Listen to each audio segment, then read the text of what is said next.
Aubrey, how you doing? I'm all right. How are you, Jessica? I'm good. I forgot that I had a mint in my mouth.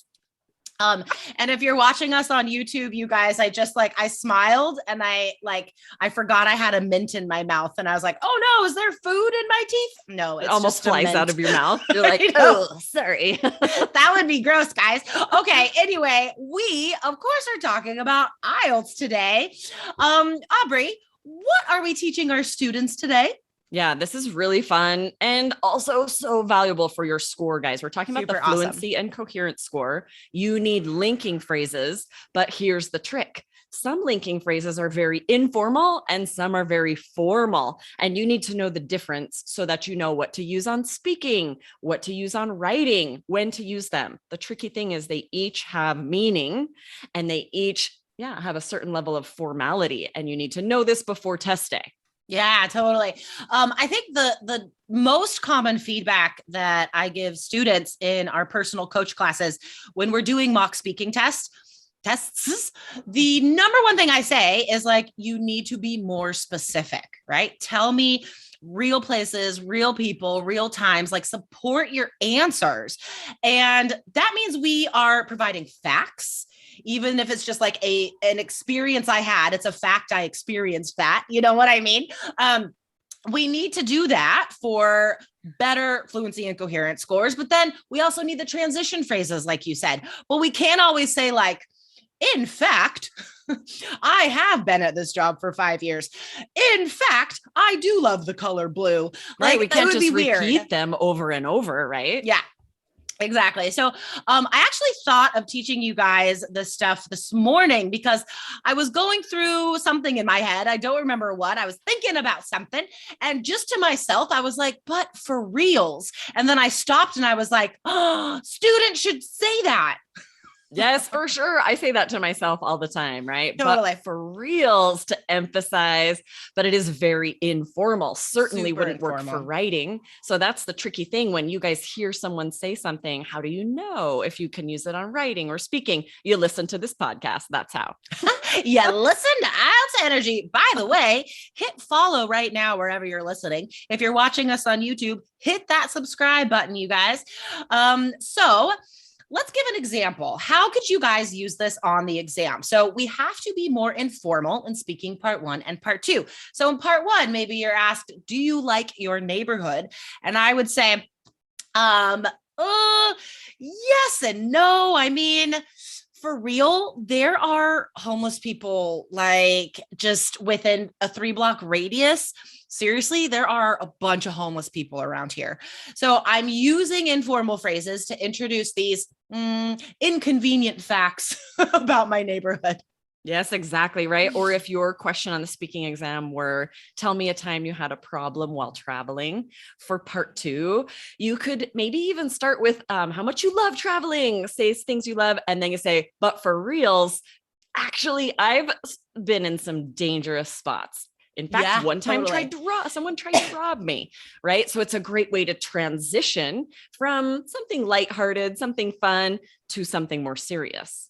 Yeah, and we could use like 3 of these phrases together, right? When we're introducing the different details. Like, I for reals was robbed one time in Madrid. I don't remember which plaza I was in with my friend Carissa.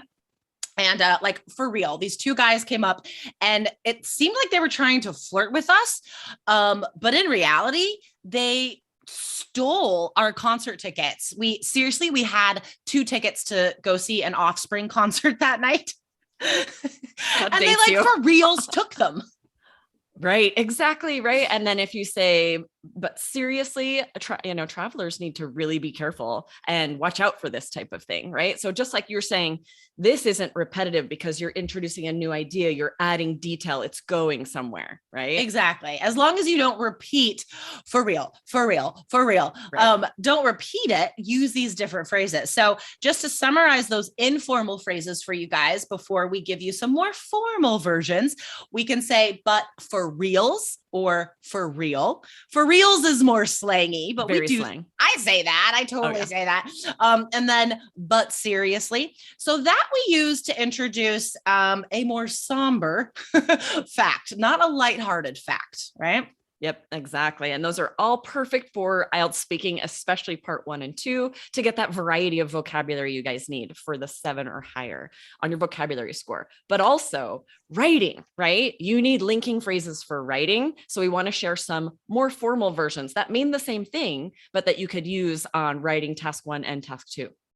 And honestly, like really all of these you could use anywhere on the speaking test as well. So, I mean, these are super flexible. These ones that we're going to tell you now, they're great for writing. Like Aubrey said, they're formal, but like, seriously, I use these just in normal conversation, right? Like, for example, the first one, in reality, I said that during one of my previous examples. So you can use these even for informal facts. And I don't even if you realized you did it. You're just right there. Like, but seriously, I use these in daily conversation. I know. No, I totally meant to do that. I'm really trying to give you guys a lot of examples. Right. Because for how we do use them all the time. These. Yeah. For sure. Okay. So let's dive into the first one that's a little more formal, which is in reality, which is a great, more formal way to transition into any fact that is really true. Right. So perfect for task 1 and task 2. It is interesting to think about for general training. If your task 1 letter is informal, those first linking phrases are perfect. Yeah. These are for a formal letter or writing task 2. So a note about in reality, I feel like, cause you said it's transitioning into something. It's offering a contrast. Right. So in your writing, so let's use this example for task 2. Violence in playgrounds is increasing. However, it is important the parents should teach children not to hit back at bullies. Very interesting topic, and one that other mothers and I have been discussing a lot because our kids are all going into middle school this next year. And there's a lot of fights in middle school. And you want them to be able to stand up for themselves. It's so tricky, you guys. Maybe we'll do a whole episode on our opinions about this because this is a for real IELTS question. But anyway, so introducing the context in contrast, I would say, formerly I was under the impression that there were far fewer fights these days than when I was growing up. But in reality, there are still a high number of fisticuff incidents in brawls. Brawls. That's a great question. In middle school. Yeah. Yes, exactly. Right. So you're contrasting how it was when you were younger to what the reality is now. Exactly.